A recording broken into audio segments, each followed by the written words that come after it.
안녕하세요. 시청자분들께서 제가 봤던 케이스들에 대해서 좀 물어보시는 질문들이 좀 있어요. 그래서 약간 굉장히 학술적이기도 하지만 사람들한테 뭐 재밌게 이야기할 수 있는 케이스를 해달라는 요청이 있어서 기억나는 게 하나 있어가지고 말씀을 드립니다. 보통 사람들이 신장내과라고 하면 우리가 뭐 투석을 하고 그런 것만 이제 생각을 하시는데요. 신장내과를 하다 보면 중환자실에 굉장히 안 좋은 환자들을 많이 보고 독극물 섭취나 자살로 오시는 분들을 꽤 많이 보게 됩니다. 그런데 제가 10년 전에 라스베가스에서 20명이 있는 굉장히 큰 신장내과 전문의만 있는 그룹에 일을 했을 때 첫 번째 당직을 쓰는 날 제가 그 신장내과 전문의 병원에서 30년 동안의 역사에 가장 많은 환자를 봤다고 그렇게 한 날에 본 환자를 한번 얘기를 드릴까 합니다. 제가 그 전날 이제 8시부터 일을 시작을 해서 하루 종일 일을 하고 5시에 일이 끝나고 5시부터 이제 당직을 쓰기 시작하거든요. 그래서 5시부터 당직을 서가지고 그 라스베가스의 온 전체 도시를 다 커버를 하기 때문에 하루 종일 이쪽 병원 저쪽 병원 왔다 갔다 하면서 환자를 봐주고 결과적으로 새벽 4시에 이제 마지막 환자를 보고 나서 집으로 오려고 막 하는데 고속도로를 탁 타고 집으로 오는데 응급실 의사가 전화를 하는 거예요. 그래서 내가 진짜 미안한데 이 60세 환자가 왔는데 자살 시도로 왔다 그러는 거예요. 그럼 새벽 4시니까 간단한 피검사 해놓고 아침에 8시에 이제 다른 의사들이 오면 보게 딱 하려고 했는데 이 환자가 자살 시도로 뭔가 독극물을 섭취를 했다고 하는 거예요. 그런데 자기가 자살을 하려고 무언가를 먹었다 했는데 뭔가를 먹은지를 말을 안 해주고 있어서 가족들이 응급실로 데리고 온 케이스였습니다. 그래서 저녁 10시인가에 응급실을 도착을 했는데 응급실 의사가 피검사를 하고 이것저것 하고 나니까 소디엄 134, 포타시엄 4.9, 클로라이드 89, 바이칼 14, BUN 43, 크레아틴은 2.3에 글루코스 7.3이 나오고 히모글로빈은 12, 플레이틀렛 170이 나왔고 소변 검사에서는 키톤은 안 나왔다.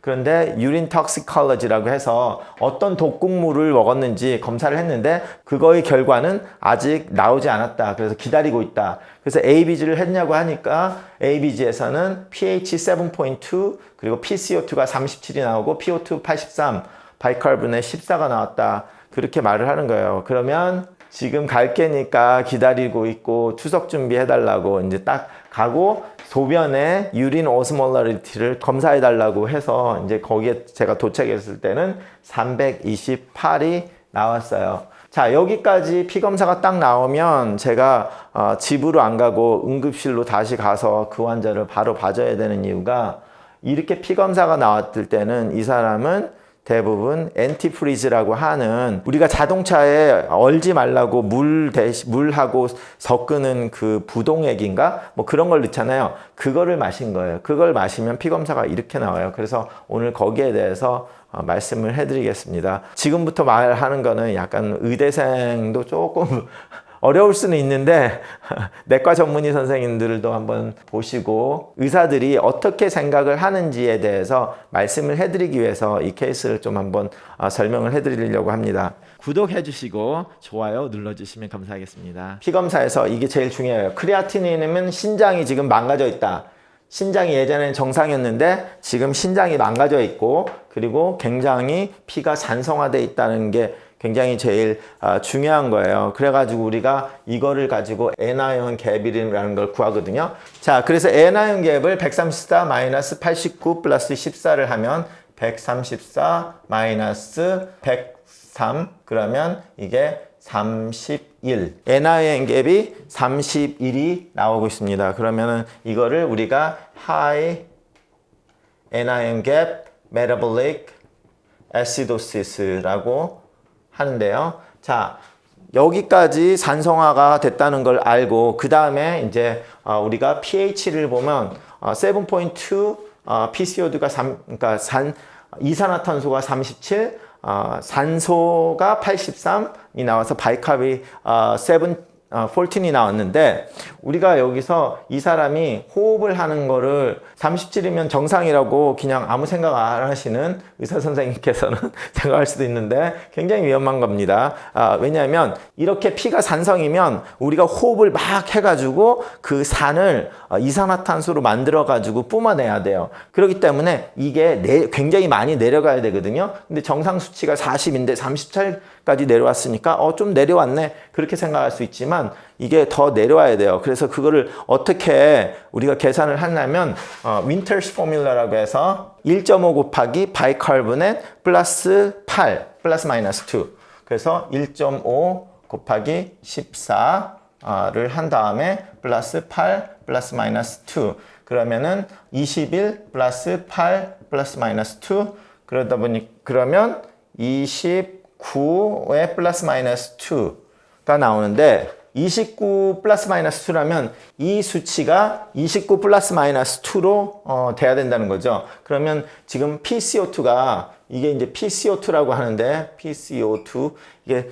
피에 이산화탄소가 떨어져야 돼요. 숨을 많이 쉬어가지고. 그런데 29 정도까지 떨어져야 되는데 37로 올라가 있죠. 숨을 못 쉬고 있다는 얘기예요, 지금. 그렇기 때문에 이런 사람들은 그냥 놔두면 그냥 바로 죽을 수 있어요.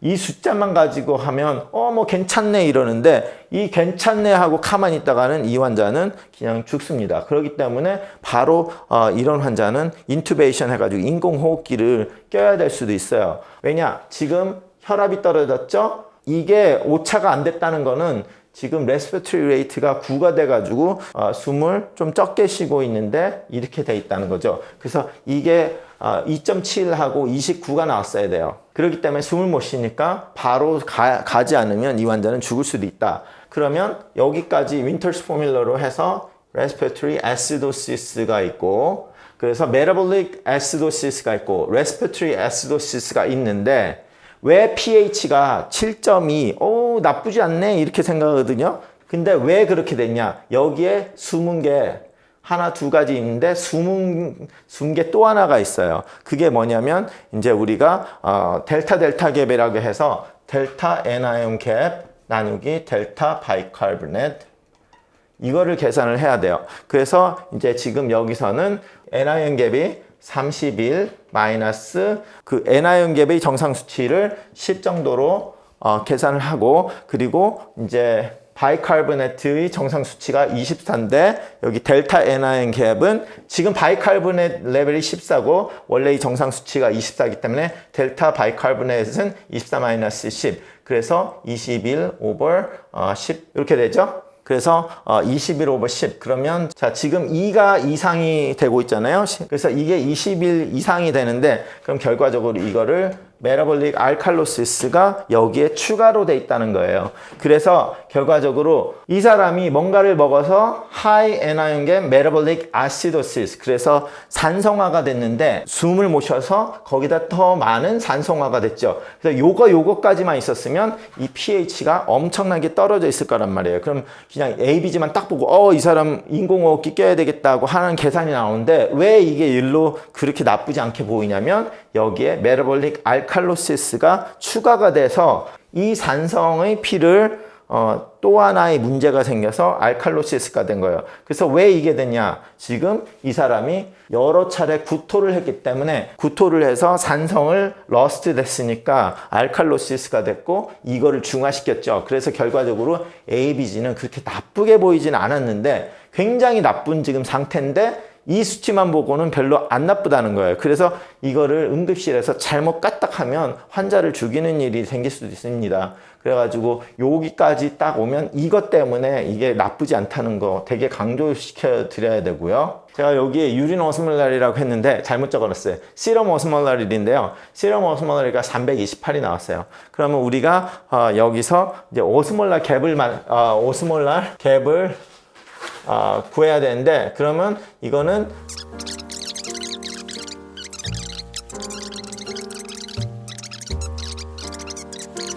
자 그래서 288인데 오스몰라릴이 그 메저한 게 328이잖아요. 자 그래서 오스몰라리 갭이 40이 되는데 보통 10 이하여야 돼요. 그러니까 오스몰라 갭을 만드는 뭔가가 섭취가 됐다는 거죠. 그래서 오스몰라 갭이 높은 거는 에탄올, 메탄올, 에틸린 글라이콜 뭐 이런 거를 섭취했을 때 이렇게 돼요.